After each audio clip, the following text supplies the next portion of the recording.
శ్రీ ధర్మశాస్త్ర అన్నదాన సేవా సమితి ఆధ్వర్యంలో బుధవారం సూర్యాపేటలోని శబరినగర్లోని శ్రీ ధర్మశాస్త్ర అన్నదాన సేవా సమితి ప్రాంగణంలో నిర్వహించిన అయ్యప్ప స్వామి మండల పూజ మహోత్సవం కన్నుల పండుగగా అంగరంగ వైభవంగా జరిగింది.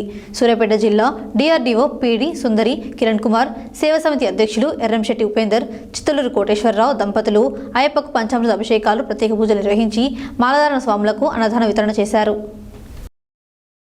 శ్రీ ధర్మశాస్త్ర అన్నదాన సేవ సమితి ఆధ్వర్యంలో బుధవారం శబరినగర్లోని శ్రీ ధర్మశాస్త్ర అన్నదాన సేవ సమితి ప్రాంగణంలో నిర్వహించిన అయ్యప్ప స్వామి మండల పూజ మహోత్సవం కన్నుల పండుగగా అంగరంగ వైభవంగా నిర్వహించారు. ఈ సందర్భంగా ఆర్డీఓ పీడి సుందరి కిరణ్ కుమార్, సేవ సమితి అధ్యక్షులు ఎర్రంశెట్టి ఉపేందర్, చిత్తలూరు కోటేశ్వరరావు దంపతులు అయ్యప్పకు పంచామృత అభిషేకాలను, ప్రత్యేక పూజలు నిర్వహించి మాలధారణ స్వాములకు అన్నదాన వితరణ చేశారు. అనంతరం వారు మాట్లాడుతూ అయ్యప్ప స్వామి కరుణ కటాక్షాలు అందరికీ ఉండాలని, నిత్యం ఆనందంగా ఆయురారోగ్యాలతో ఉండాలని ఆ అయ్యప్పను వేడుకున్నారు. మండల పూజ మహోత్సవం సందర్భంగా మాలధారణ స్వాముల అయ్యప్ప స్నామ స్మరణలు, భక్తి కీర్తనలతో ఆ ప్రాంతమంతా మారుమోగింది.